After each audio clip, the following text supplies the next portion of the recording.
چی؟ بیرانوند عذرخواهی کرده؟ یعنی همه چی تموم؟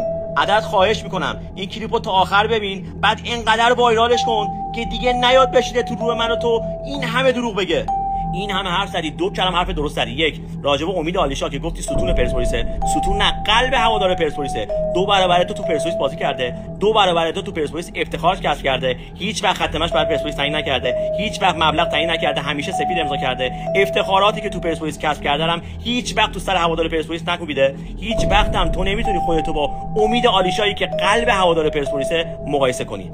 2 گفتی نمیخواستم تو پرسپولیس باشم، میخواستم خرابم کنم. فلانی بهم گفته بود اگر پرسپولیس بری انقدر بهت میدم. به همه عین زدی، برای تایید داستان حرف درستو زدی.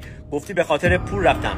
وقتی به خاطر پول رفتی شرافت گذاشتی زیر پات، یعنی لایق بدترینایی. ولی نمیدونم تو چرا متوجه نیستی. تو قرارداد داشتی، هیچ وقت خودتو با سروش و حتی دانیال و مهدی ترابی هم مقایسه نکن. اونا قرارداد نداشتن، پول بیشتر بهشون دادن، رفتن نوش جونشون. ولی تویی که قرارداد داشتی، بوی پول خورد به مشامل، قراردادتو به ناحق فسخ کردی، یعنی شرافتو گذاشتی زیر پات. هیچ وقت خودتو با اینا مقایسه نکن.